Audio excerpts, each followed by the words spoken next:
అందరికీ నమస్కారం. నేను మీ హైమారెడ్డి. తెలంగాణ రాష్ట్రంలో రాష్ట్ర ప్రజలందరూ కూడా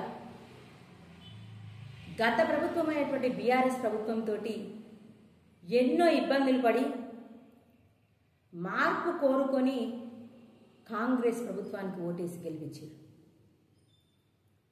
కానీ కాంగ్రెస్ ప్రభుత్వము మాటలు చెప్పింది, అబద్ధపు మాటలు చెప్పింది, మాయ మాటలు చెప్పింది, అవే నిజమని బుకాయించింది.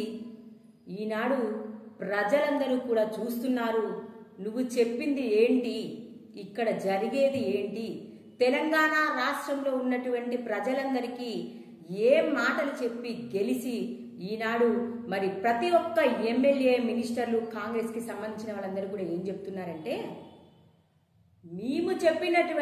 మేము ఇచ్చినటువంటి హామీలు అన్నీ నెరవేరినాయి, అన్నీ నెరవేరుస్తున్నాం. మహిళల గురించి చెప్పినటువంటి 2500 రూపాయలు మహాలక్ష్మి పథకము, గ్యాసు, మహిళలకి వడ్డీ లేని రుణాలు, మహిళలకు సంబంధించిన ప్రతి ఒక్క సంక్షేమ పథకం, గురుకుల పాఠశాలల్లో ఉన్నటువంటి ఆడబిడ్డలకు సంబంధించిన మౌలిక వసతులు, ఇవన్నీ కూడా అందినాయంట, అందుతూ ఉన్నాయంట. కాబట్టి తెలంగాణ రాష్ట్రంలో ఉన్నటువంటి మహిళలనట 1 కోటి మందిని కోటీశ్వర్లు చేస్తాననేసి ముఖ్యమంత్రి రేవంత్ రెడ్డి గారు అంటున్నారు.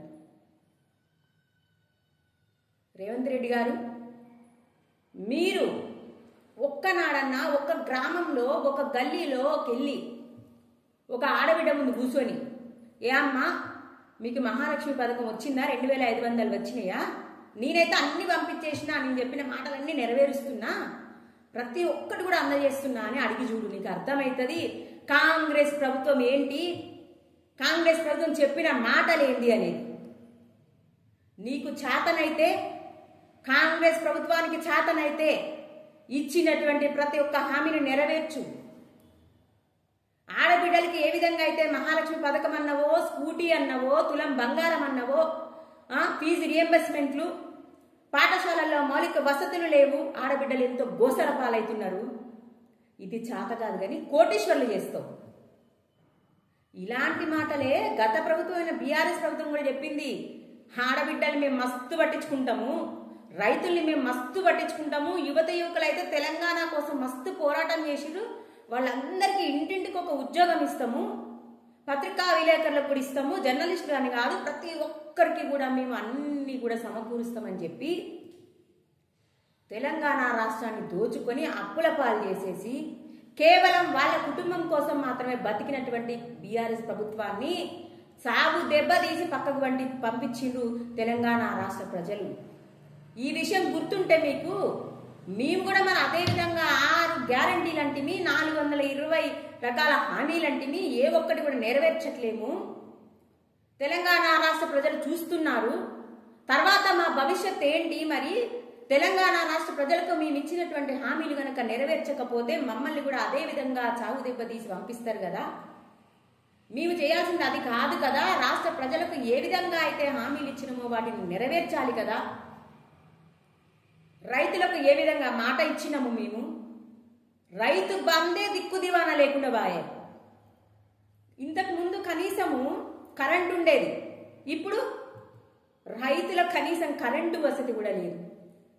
ఏ ఒక్క హామీ కూడా నెరవేర్చవు. రైతులందరూ గత ప్రభుత్వం బీఆర్ఎస్ ప్రభుత్వము ధరణి పేరిట అన్యాయం పాలు చేసేసింది. రైతులందరినీ ధరణి అని తీసుకొచ్చి అక్కడ ఉన్నటువంటి భూములన్నింటినీ కూడా దోచుకోవడం కోసం ప్రయత్నం చేసినటువంటి ప్రభుత్వము గత ప్రభుత్వం బీఆర్ఎస్ ప్రభుత్వం. ఎన్నో రకాల ల్యాండ్లను కబ్జాలు చేసినటువంటి పరిస్థితి.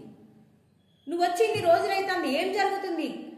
ఏదో మాట వరుసకి రైతులకు మేము భూభారతి తెచ్చినాము, మేము చేస్తాము, మీ ల్యాండ్లు మీకు ఎక్కిస్తామని చెప్పడమే తప్ప ఏ ఒక్క రైతుకి కూడా ఈ భూభారతి అనేది ఇంతవరకు ఇంప్లిమెంట్ జరిగినట్టు ఎక్కడా కూడా కనిపించట్లేదు. రుణమాఫీ అంటావు, వడ్డీ లేని రుణాలంటివి, రైతులందరికీ రుణమాఫీ చేసినాను, ఎక్కడ కూడా కనిపించట్లేదు. గ్యాస్ తీసుకో, గ్యాస్ ఎవరిని అడిగినా కూడా 500 రూపాయలు ఎవరికి పడుతుందో కూడా అర్థమవుతలేదు. కరెంటు కూడా అంతే. అసలు మీరు చేసింది ఏముంది ఇక్కడ? కళ్ళబోలి మాటలు చెప్పుకుంటూ ప్రజలందరినీ మోసం చేసుకుంటూ ముందుకు పోవాలని అనుకుంటే ఇప్పటి ప్రజలు అంతా మోసపోయేటువంటి ప్రజలు కాదు. ప్రతి ఒక్కరికి కూడా అర్థమవుతుంది. ఈ రాజకీయ నాయకులు అనేవాళ్ళు వచ్చి, ఈ ప్రభుత్వాలు వచ్చి ప్రజల్ని ఎలా మభ్యపెట్టి మోసం చేసి కేవలం ప్రజల మీద పడి దోచుకొని తినడమే తప్ప ప్రజల కోసం ఆలోచించి ప్రజల భవిష్యత్తుని బంగారు బాట చేసేటువంటి ప్రభుత్వాలు ఏవీ లేవన్న విషయము ప్రజలందరికీ కూడా అర్థమవుతుంది. ఖబర్దార్ రేవంత్ రెడ్డి, కోటి మంది మహిళలను కోటీశ్వరులు చేయడం బంద్ చేసి ముందు నువ్వు ఆ మహిళల కోసం నేనంటూ ఇచ్చిన హామీలేంటి అవి నెరవేరుస్తానే ఆలోచనలోకి వెళ్ళండి. మాటలు చెప్పకండి, మీకు చేతనైతే నిజంగా చేసి చూపించండి. ప్రతి ఒక్క ఏరియాలో ఉన్నటువంటి మహిళలు బస్సులు ఎక్కి ఎంత గోసపాలవుతున్నారు. ఫ్రీ బస్ అని పెడితివి, ఎంత గోసపాలవుతున్నారు. నువ్వు పెట్టిన ఏకైక స్కీమ్ అదొక్కటే, దానివల్ల ఎంతమంది ఇబ్బంది పడుతున్నారు ఆలోచించు రేవంత్ రెడ్డి. నువ్వు చెప్పినటువంటి ప్రతి ఒక్క మాట కూడా నెరవేర్చడానికి ప్రయత్నం చేయాలే తప్ప అబద్ధపు మాటలు చెప్తూ నీ మంత్రులు నీ ఎమ్మెల్యేలు అందరూ కూడా అబద్ధపు మాటలు చెప్తూ ప్రతి ఒక్క జిల్లాలో తిరగడం కాదు, తిరుగుతూ అబద్ధ మాటలు చెప్పడం కాదు. మీరు చెప్పిన ప్రతి ఒక్క హామీని నెరవేర్చాలని తెలియజేస్తూ మరి భారత్ మాతాకి జై. అందరికీ నమస్కారం.